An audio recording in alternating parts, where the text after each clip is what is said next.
आप सभी को छठ महापर्व की हार्दिक शुभकामनाएं। आज जो है वो सजिया घाट है, मतलब आज जो डूबते हुए सूर्य को अर्घ दिया जाएगा और उसकी जो तैयारी है पूरे ज़ोरों शोरों से चल रही है। और मतलब कि बहुत ही उत्साह में कि इस बार मैं अपने दादी के गांव में छठ नहीं मना पाया क्योंकि यहाँ पे आना था, और पहली बार मैं अपने नानी के गांव में छठ मनाने वाला हूँ, तो उस बात की बहुत उत्साह भी है। तो एक बार फिर से आप सभी को हार्दिक शुभकामनाएं छठ महापर्व की। और जो मेरी नानी और मम्मी है ये मिल करके पूरा व्यवस्था कर रहे हैं प्रसाद बनाने का। अभी ये शायद टिकरी का घोल घोला गया है, मतलब आटा साना गया है उसका, जिसमें आप लोग देख रहे होंगे गुड़ का पूरा पानी था और उसमें आटा और कुछ नहीं जाता, हो गया बस। इसको भी सान दिया जाएगा और उसको फिर तल दिया जाएगा। चलिए जैसे से आगे बात बढ़ती है हम आपसे मिलते रहेंगे। तो अभी जो है मुझे बहुत ही ज़्यादा कठिन कार्य दिया गया है। गेस कर सकते हो कठिन कार्य क्या हो सकता है? बिल्कुल, फूल तोड़ने का।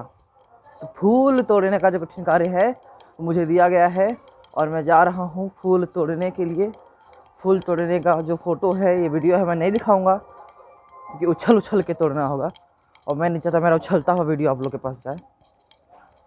तो बस फूल तोड़ के मैं मिलता हूँ आप लोगों से। तो इतने जो फूल हैं मुझे मिले हैं, बाकी के फूल सबने तोड़ लिए थे, जो बचे थे वो बहुत ही ज़्यादा ऊपर थे तो मुझसे टूट नहीं पाए, तो इतने फूल मैंने तोड़े हैं। हाँ, तो मेरे मामा जो है वो जो ढाकी है, जो ये सूप है, सबको धो रहे थे क्योंकि इसी में फिर अर्घ रखा जाएगा। इसको धोने के बाद मैं रख दूंगा ऊपर धूप में ताकि थोड़ा सूख भी जाए। फिर मिलते हैं आपसे थोड़ी देर में हम। तो ये जो दिख रही है आपको, इनको बतैया बोलते हैं हम लोग, और बचपन में हम लोग बहुत डरते थे इनसे क्योंकि ये बहुत आकार अलग अलग तरीके की आवाज़ निकालती थी और हम लोग मस्ती करते थे। तो हमारे घर में बोलते थे कि मस्ती मत करो वरना बतैया को बुला देंगे। बहुत डरते थे। अभी भी खैर थोड़ा बहुत डर जो है मन में है ही, लेकिन अब तो खैर उतना हम नहीं डरते हैं पहले बहुत डरते थे इनसे।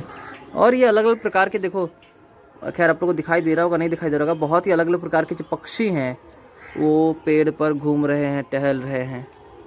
बहुत विशाल ये पीपल का पेड़ है, बहुत साल पुराना है। इस पर बहुत सारे जो अलग अलग प्रकार के पक्षी होते हैं, सूगा होता है, मैना होता है, जो छोटी छोटी चिड़िया होती है, वो सभी इस पर आकर के टहलते हैं, चिचियाते हैं। खाजा है वो बन रहा है और मेरी मामी बहुत ही बेहतरीन तरीके से उसको बेल रही है। उसको अलग अलग लेयर्स में बनाना होता है और इसको ऐसे बेला जा रहा है, बेल को उसको रख दिया जाएगा। और यहाँ पे मेरी मम्मी बैठी हुई हैं बनाने के लिए, तेल गरम हो रहा है और इसमें डाला जाएगा उस खाजा को। और फिर इसका शायद वो भी बनता है, चाशनी बन गया इसका, नहीं लास्ट में चाशनी बनेगा। सबसे पहले ये सब फ्राई हो जाएगा, तब फ्राई इसको इसके सहारे किया जाएगा। जो दो कांटे दिख रहे हैं आपको, इन दोनों के सहारे किया जाएगा क्योंकि इन दोनों अभी लेयर्स सटे हुए एक दूसरे से, लेकिन इनको पकाते समय, इनको फ्राई करते समय सारे लेयर्स को अलग किया जाएगा। तो इसी की सहायता से उनको अलग किया जाएगा। मैं दिखाऊंगा जरूर आप लोगों को कैसे बनता है। तो ये देखिए इसका लेयर कैसे बनता है, आप लोगों को देखिए जरा। इसको पहले लंबा लंबा बेला जाएगा, इसको ऐसे लंबा लंबा थोड़ा सा चौड़ाई में बेला जाएगा। बहुत ही सावधानी से बेलना होता है इसको। सावधानी तो करना पड़ता है।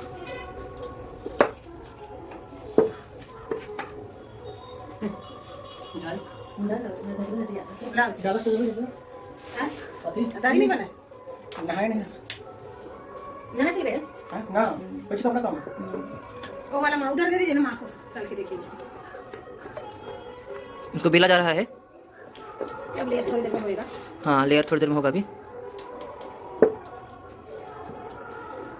ये मैदा और तेल से बनाया जाता है लेयर बनाने के लिए। हाँ, मैदा और तेल से बनाया जाता है वो लेयर बनाने के लिए। अब ये एक बार हो गया, इस पे भी इसको डाला जाएगा ताकि जब तेल में डालने के बाद जब इसको फ्राई किया जाए तो उसका लेयर निकले अच्छे से। इसके लिए डाला जाता है इसको। और इसको डाल के फिर से इसको गोल गोल कर दिया जाएगा। ये देखिए एकदम इसको पेस्ट बना दिया गया है और उस पेस्ट को पूरे पे अच्छे से मला जाएगा, फैलाया जाएगा। उधर 900 में दिया है।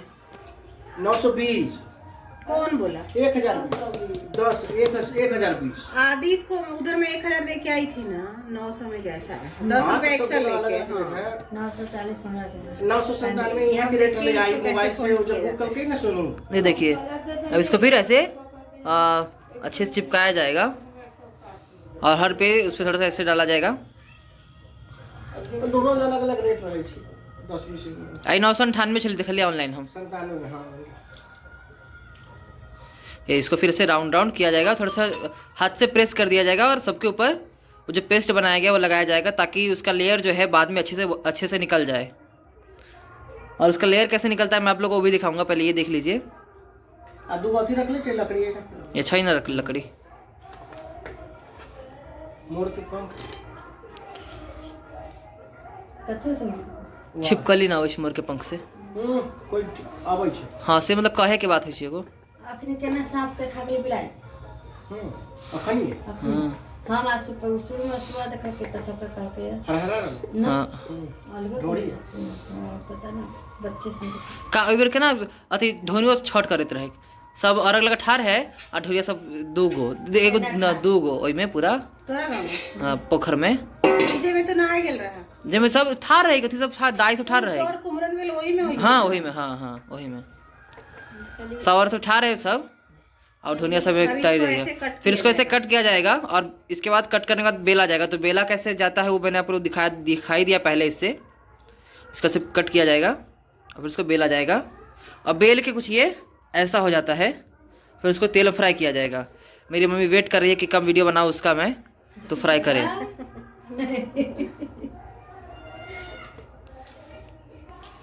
अब तो ये हो चुका है, कट चुका है ये। इसका एक पीस और निकलेगा।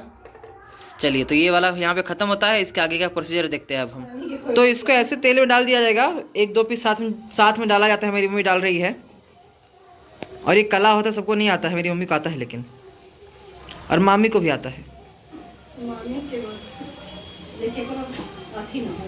ये देखिए हाँ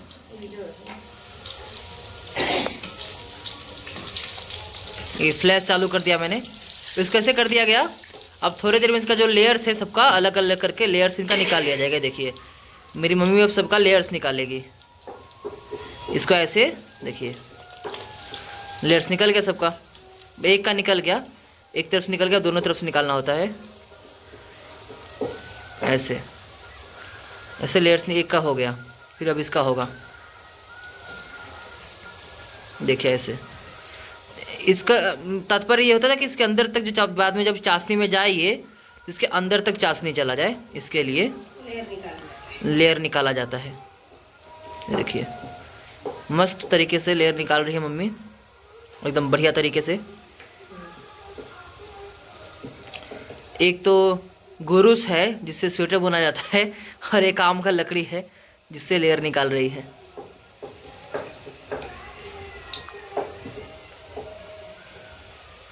कहीं के लेयर्स नहीं निकालते, ऐसे ही डाल देते हैं, लेकिन वो अच्छा नहीं होता है। ये अच्छा होता है लेयर्स निकलने वाला।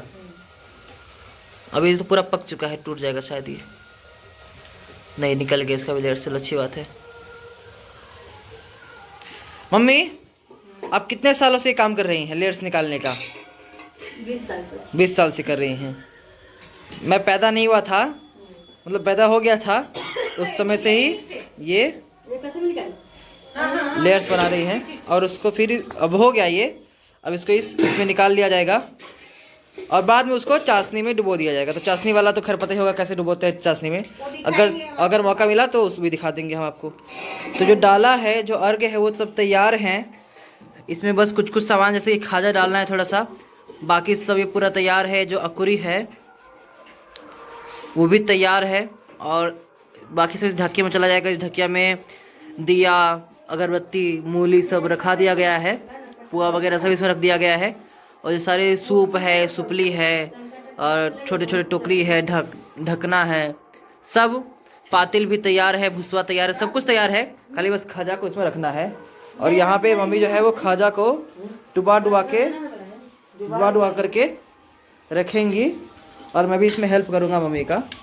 तो इसको ऐसे ही डुबाया जाता है, जैसे कि आपने इसको एक हाथ में लिया, आप अपना हाथ बचा के और फिर उसको एक थोड़ा ऐसे ऐसे और फिर इसको ऐसे यहाँ पे रख दीजिए। तो मैं जरा ये कर लूँ, फिर वीडियो बना के आपको बताता हूँ मैं। जो खाजा है वो बन के तैयार है, सारा जो डाला है, जो अर्घ है पूरी तरह से तैयार है, और जो बाकी है वो तैयार होने वाला है बस कुछ ही देर में।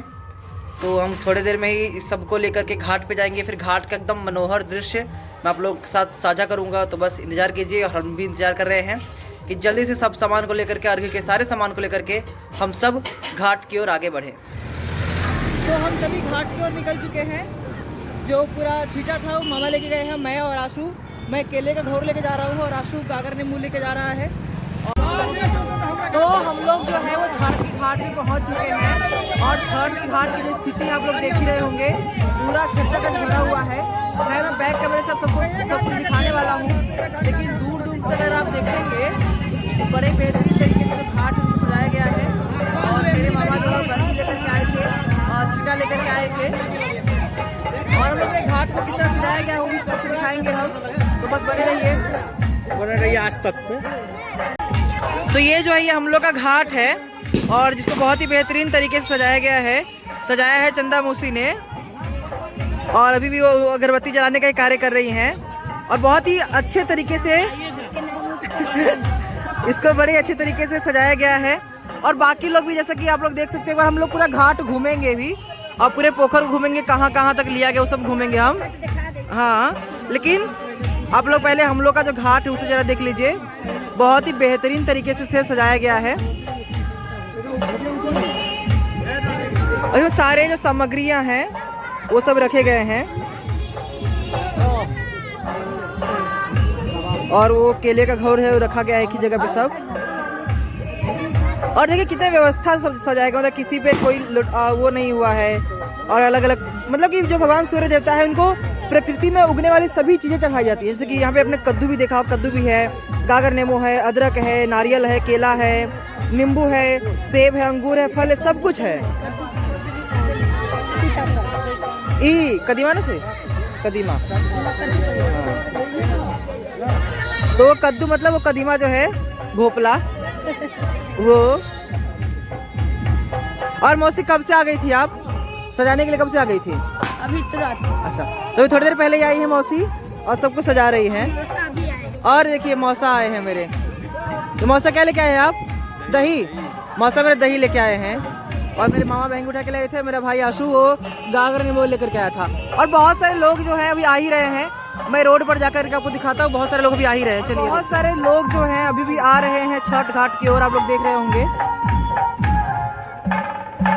जिसको जो सामान उठता है वो लेकर के आ रहे हैं छठ घाट की ओर। इधर से भी बहुत सारे लोग जो लोग हैं अभी भी छठ घाट की ओर आ रहे हैं।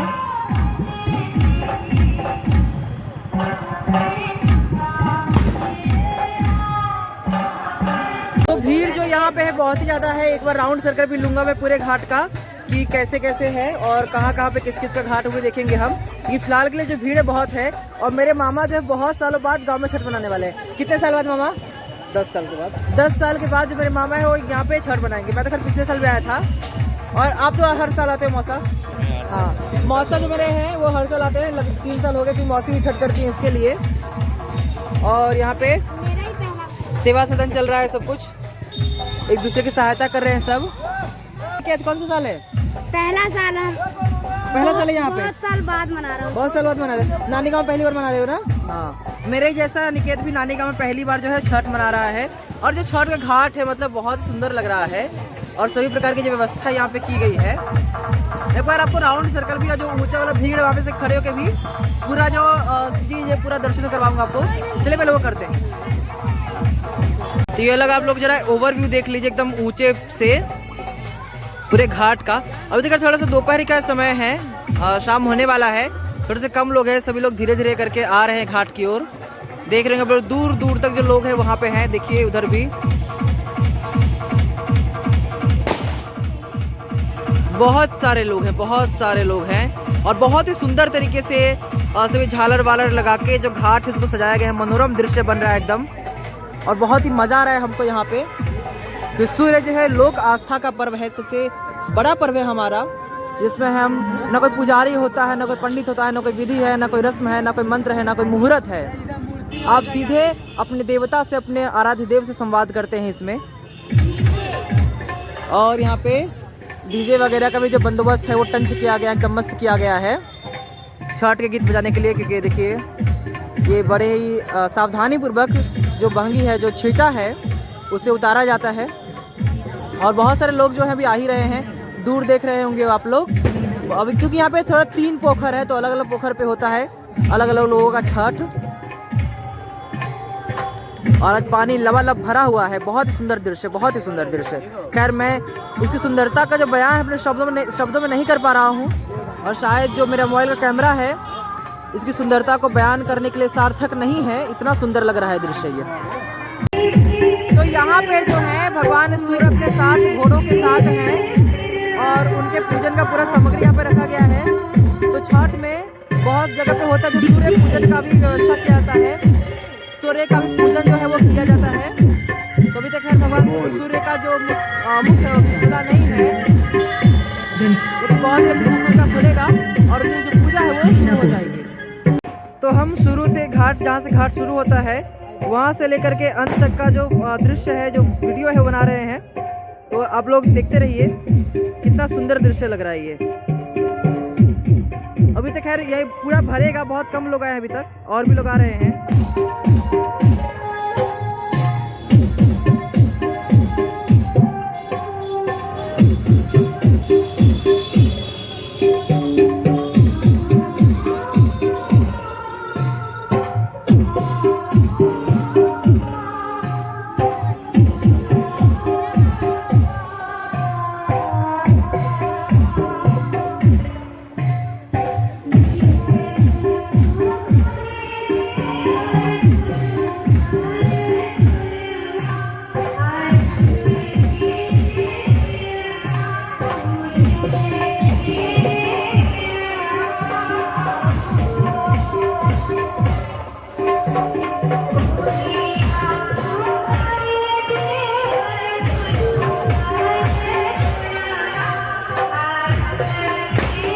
और हमारे घाट के पास बैठने की भी व्यवस्था की गई है। मामा, व्यवस्था किसने की?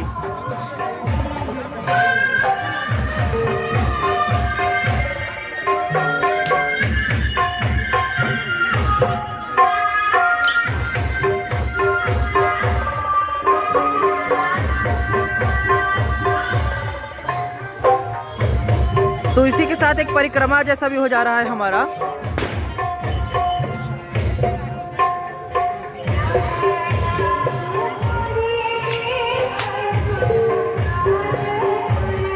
जिनको जैसे सजाने आए वो सजाए हैं, बलून से, गुब्बारे से, बहुत ही सुंदर लग रहा है।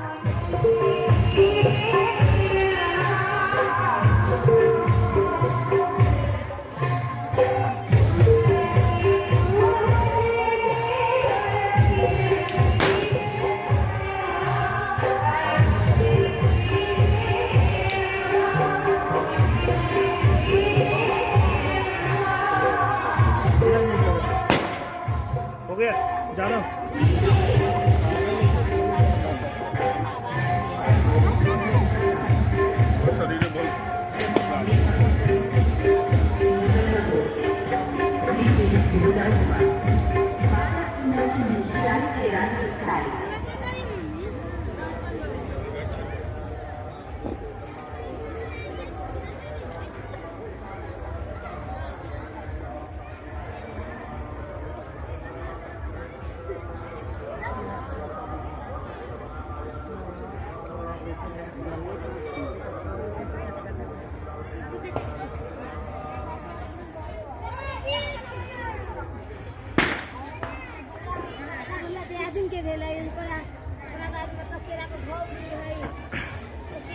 तो यहाँ पे जो है हमारा घाट भ्रमण खत्म होता है। मैंने चारों तरफ से घाट को देखा, किस तरह से जो घाट है उसको सुंदरता से सजाया गया, हर रंग से, हर तरह सजाया गया है।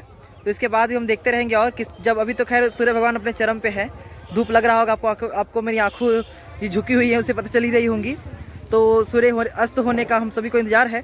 जैसे सूर्यास्त होता है तो सारी वर्तिन है वो अर्घ्य लेकर के भगवान सूर्य की ओर मुखार अपना रखेंगी और उनको अर्घ्य अर्पित करेंगी उनकी ओर मुखबिर होके। चलिए हम उस समय का इंतजार कर रहे हैं हम, और बड़े ही बेसब्री से इंतजार कर रहे हैं।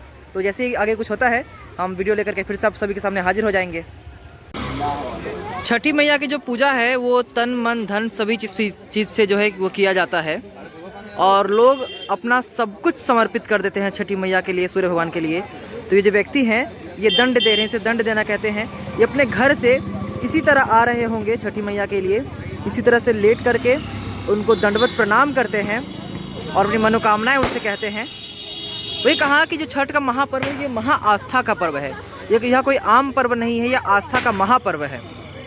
तो जिस तरह से ये व्यक्ति अपना सब कुछ न्यौछावर कर रहे हैं छठी मैया के सामने, भगवान सूर्य के सामने, और उनको दंडवत प्रणाम कर रहे हैं, वो वास्तव में कहीं ना कहीं दर्शाता है कि इस महापर्व की खासियत क्या है, इस महापर्व की महत्वता क्या है।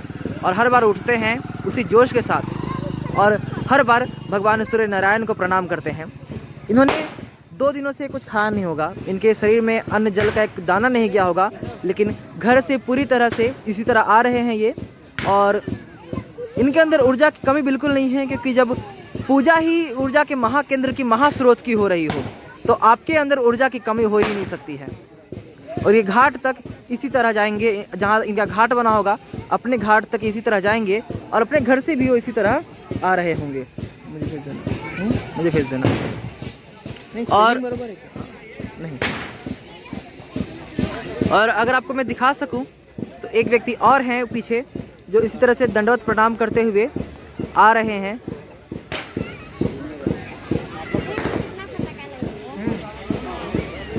हर बार उठते हैं, ईश्वर को प्रणाम करते हैं और फिर से उन्हें फिर से वो दंडवत लग जाते हैं, क्योंकि आस्था का महापर्व है। तो अब हम दूसरे घाट के ओर जा रहे हैं, दूसरे पोखर के पास जा रहे हैं, ये देखने के लिए कि वहाँ पे किस तरह की सजावट है, वहाँ पे किस तरह की भीड़ है और किस आस्था से जो लोग हैं वो छठ कर रहे हैं। और जैसे कि मैंने कहा था, क्या पुरुष क्या स्त्री जो सभी हैं वो सूर्य नारायण की आराधना करने के लिए, सूर्य नारायण की पूजा करने के लिए एकत्रित रहते हैं।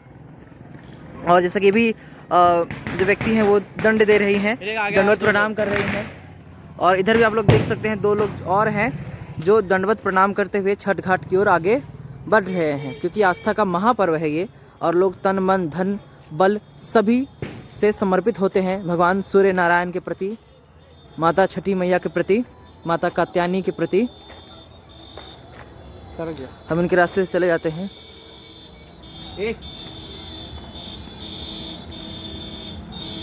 और एक और छठ घाट है, हम वहाँ जा रहे हैं देखने के लिए कि वहाँ पे किस तरह से जो सजावट है वो हुआ है। ये देखिए एक छोटा सा छठ घाट यहाँ पे भी है। यहाँ पे ज़्यादा लोग नहीं करते, कम लोग ही करते हैं, लेकिन बड़ी मनोरम तरीके से इस छठ घाट को भी जो है वो सजाया गया है। और जो प्रवेश द्वार है वो भी लगाया गया है। ऐसे बोल देने का। इतने कम लोग क्यों? खाली स्टॉल लेके इसके लिए।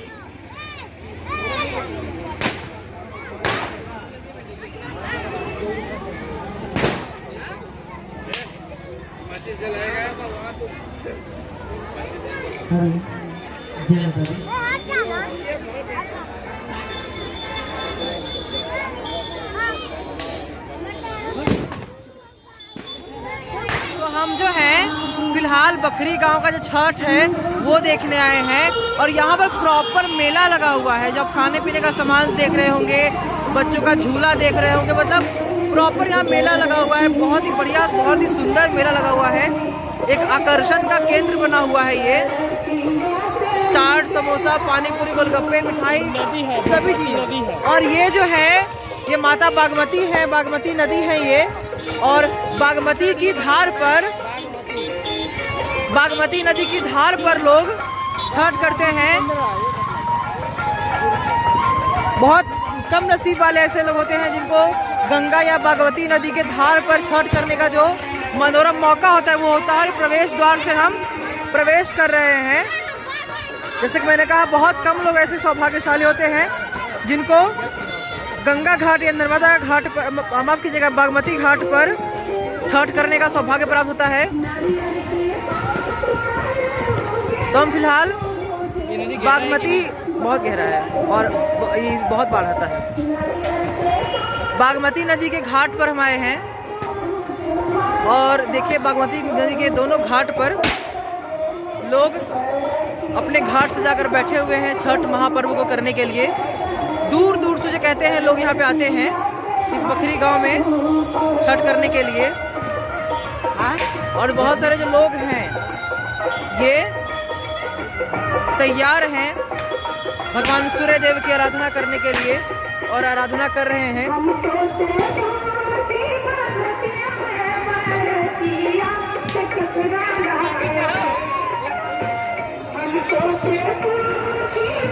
बस मिलेंगे हम लोग कुछ ही देर में आपको। हम लोग थोड़ा बागमती नदी में जो छठ हो रहा है उसे देख ले। और बहुत ही मनोरम दृश्य है क्योंकि नदी में छठ करना कहीं ना कहीं अपने में एक सौभाग्य की बात होती है और उस छठ को देखना भी एक अलग ही सौभाग्य की बात होती है। तो आप लोग भी माता बागमती के दर्शन कीजिए और आशीर्वाद लीजिए छठी मैया से, सूर्य नारायण देव से।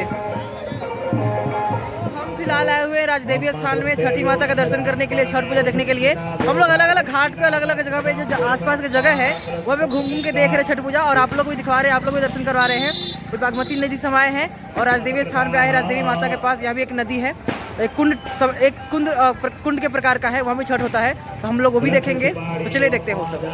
सूर्य देवता का जो पूजा है वो हो रहा है और आगे की ओर बढ़ते हुए जो है ये माता राजदेवी का गर्भगृह है और इनका पूरा अलग अलग देवता है। और यहाँ से जो छठ महापर्व की ये शुरुआत होती है यहाँ से।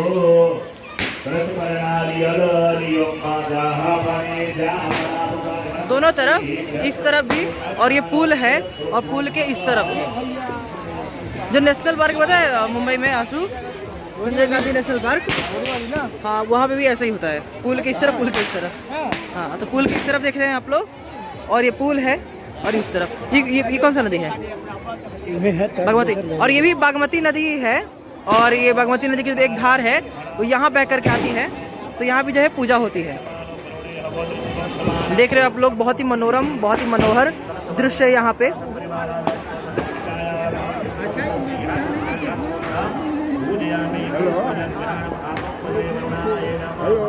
आप प्रकृति की गोद में, बागमती नदी की गोद में जब आप भगवान सूर्य नारायण की उपासना कर रहे होते हैं तो उसकी बात ही कुछ और होती है। और यहाँ पे मेरे नाना लोग और बाकी लोग बैठे हुए हैं। जो लोग यहाँ पे कीर्तन करने वाले हैं, यहाँ पे भगवान सूर्य नारायण की पूजा हो रही है और सभी लोग बैठे हुए हैं भगवान सूर्य नारायण के दर्शन करने के लिए और उनका कीर्तन करने के लिए। उसके बाद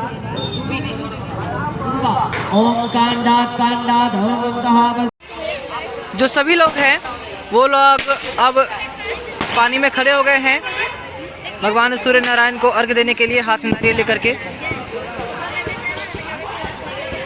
जो मेरी मम्मी है वो भी पहली बार छठ का व्रत कर रही है और वो भी पूरी आस्था के साथ भगवान सूर्य नारायण को अर्घ्य चढ़ा रही है, उनको अर्घ्य समर्पित कर रही है।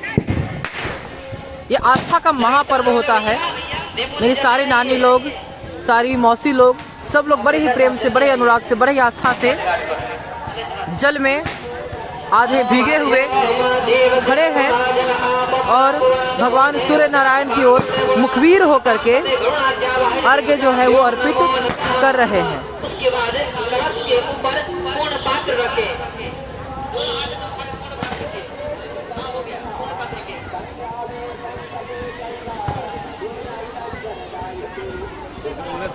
सामने से दिखेगा पूरा।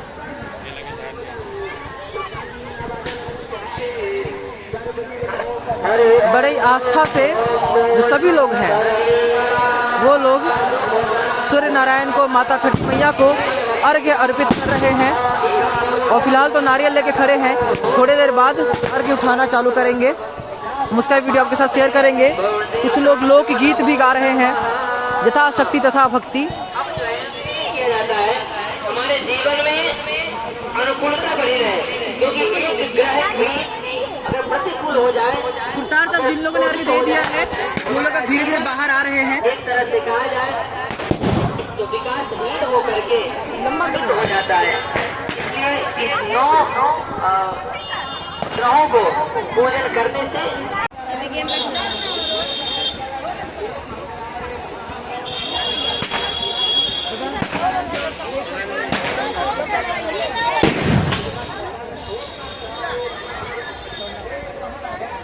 हनी बनी हनी हनी आशु अच्छे से खिला पूरा घूम घूम कर ले हो जाना, थोड़ा घूम लेना। बउआ बउआ देखिए आतिशबाजी पटाखे थोड़ा दूर होकर के भैया आप लोग फोड़े, नहीं तो पंडाल है कहीं इधर उधर गड़बड़ हुआ तो।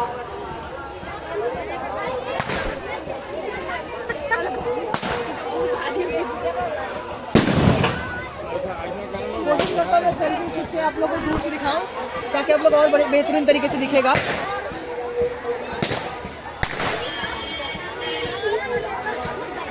ये केले का पूरा घौर लेकर के, इस केले के घौर को उठाना एक बहुत कठिन कार्य होता है और मेरी मौसी इसको उठा रही है बड़े अच्छा आसानी तरीके से।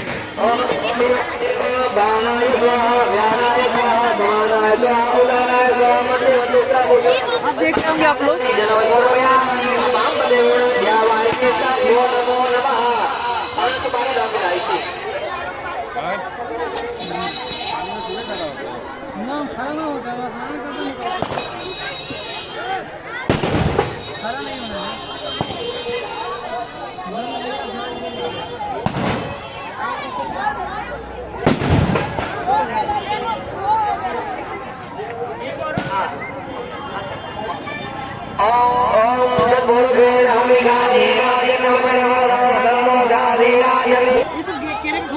उसका बना एकदम पावरफुल।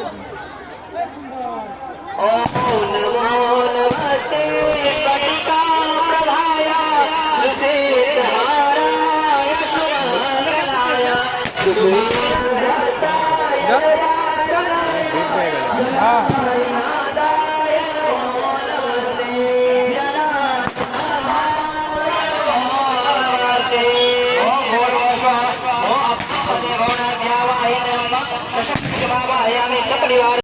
भले ही ठंडी कितनी भी हो, भले ही हाथ थरथरा रहा हो, लेकिन अगर उपासना ऊर्जा के महास्रोत की हो तो यह सब चलता है। देख लेंगे आप लोग कि बड़े ही श्रद्धा के साथ, बड़े ही भक्ति के साथ, बड़े अनुराग के साथ जो सही वर्तिन है वो भगवान सूर्य नारायण की ओर मुखबिर होकर के उन्हें नारियल से अर्घ्य प्रदान कर रही हैं और मन में उन्हीं का चिंतन कर रही हैं, उन्हीं का नाम जप रही हैं। मेरी मम्मी पहली बार छठ कर रही हैं। मेरी मम्मी को पहचानते होंगे आप लोग, और उनके बाजू में मेरी मौसी बबीता मौसी खड़ी हैं।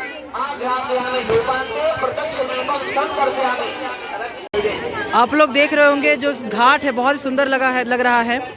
सभी अर्घ्य पर जो दिए हैं, मोमबत्ती है, वो जल रहे हैं, प्रकाश फैला रहे हैं चारों ओर। उम्मीद करते हैं कि आप सभी के मन के जो अंधकार है, जीवन का जो अंधकार है, वो इन दियों की भांति चमचमा के भाग जाए और ये दिए आपके मन के अंधकार को नष्ट करने में सार्थक साबित हो। और जो घाट है बहुत ही मनोरम, बहुत ही सुंदर दिखाई दे रहा है।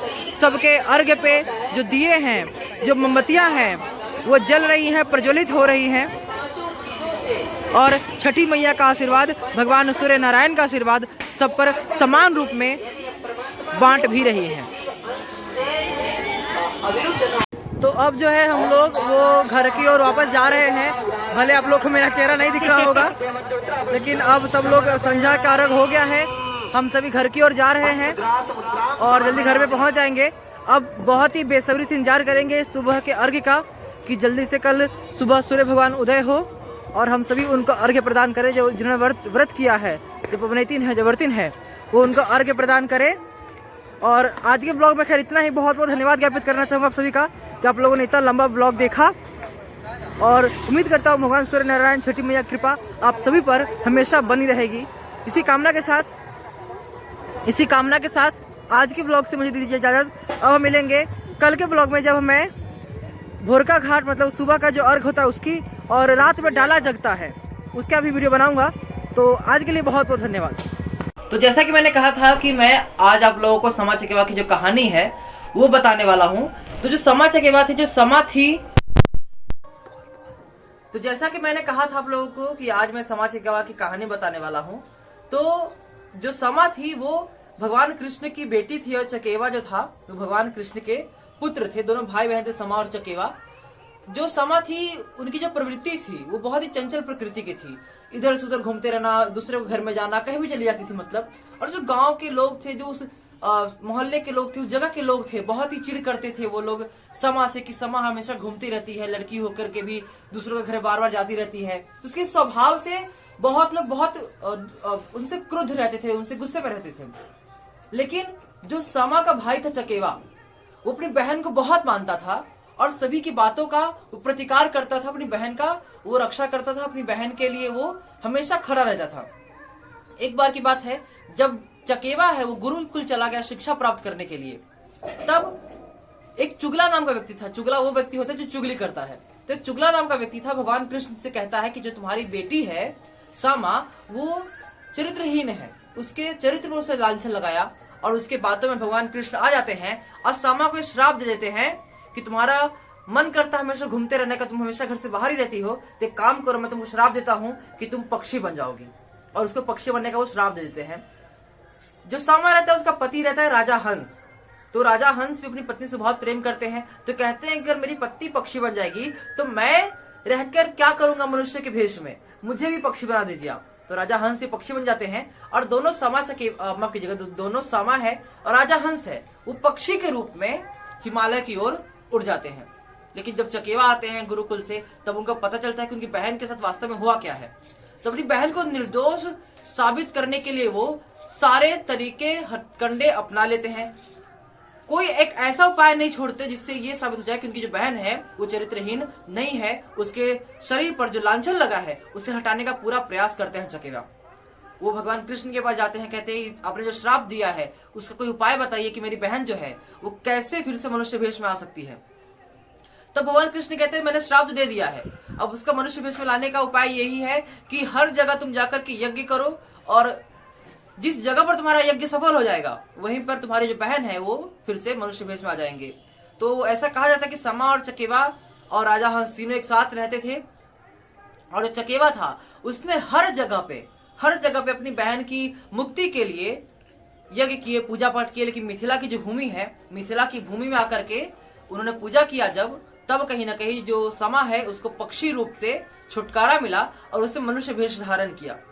और क्योंकि चकेवा ने अपनी बहन के लिए बहुत कुछ किया, तो समा ने अपने भाई चकेवा को आशीर्वाद दिया कि इस मिथिला में जो भी समा चकेवा का त्योहार मनाएगा उन दोनों भाई बहनों के बीच में जो प्रेम है बढ़ता ही रहेगा। और उसका आशीर्वाद दिया कि जो भाई है वो हमेशा आगे ही बढ़ता रहे, बहन ऐसा आशीर्वाद देती है। तो समा चकेवा का जो खेल है, जो लोक पर्व है, वो कहीं ना कहीं मिथिला में मनाया जाता है। और समा चकेवा भाई बहन का त्योहार है। जो बहनें होती है वो अलग अलग तरीके से गुड्डे गुड़िया बना करके, समा बना करके, ढोलकिया बना के, सतवैया बना के, वृंदावन बनता है, चुगला बनता है, बहुत सारी चीज बनते हैं और मिट्टी के बनते हैं, उनको मिला करके, उनको बना करके वो खेलते हैं। तो उम्मीद करता हूँ आपको समा चकेवा की जो कहानी है वो अच्छी लगी होगी।